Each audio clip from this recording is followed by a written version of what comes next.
vətən, ana vətən, ana vətən, ana vətən Azərbaycan. Bu millətin anasıdır, canım onun fədasıdır. Ürəkdəki yarələr şəhidlərin yarasıdır. Azərbaycan bu millətin anasıdır, canım onun fədasıdır. Ürəkdəki yarələr şəhidlərin yarasıdır. Qarabağın bu millətin qədim ulu diyarıdır. Vətən sözü hərənlərin, icidlərin şüarıdır. Bu torpağın qarış-qarış, qədəm-qədəm fənasıyıq. Şəhid verən ataların, anaların balasıyıq. Azərbaycan bu millətin anasıdır, canım onun fədasıdır. Ürəkdəki yarələr şəhidlərin yarasıdır. Azərbaycan bu millətin anasıdır, canım onun fədasıdır.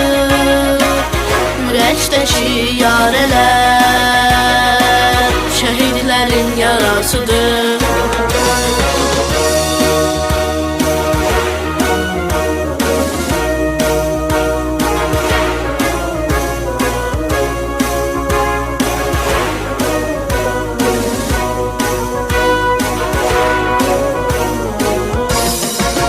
Biz ümmətik Muhammedik, baş əymərik zəlalətə.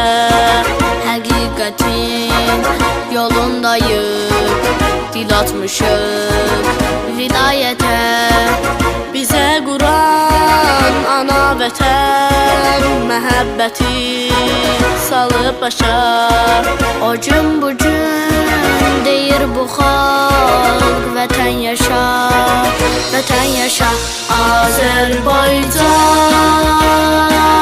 bu millətin anasıdır, canım onun fədasıdır. Ürəkdəki yarələr şəhidlərin yarasıdır. Azərbaycan bu millətin anasıdır, canım onun fədasıdır. Ürəkdəki yarələr şəhidlərin yarasıdır. Ey əskərim səfərbər ol, bu gün səfər zamanıdır. Haradayıb vətən bizi, bu gün səfər zamanıdır.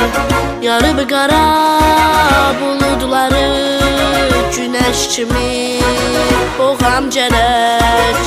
Ayaqlayıb bu düşməni ümidlərin boğam gərək. Azərbaycan bu millətin anasıdır, canım onun fədasıdır. Ürəkdəki yarələr şəhidlərin yarasıdır. Azərbaycan bu millətin anasıdır, canım onun fədasıdır. Ürəkdəki yarələr şəhidlərin yarasıdır. Azərbaycan bu millətin anasıdır, canım onun fədasıdır. Ürəkdəki yarələr şəhidlərin yarasıdır.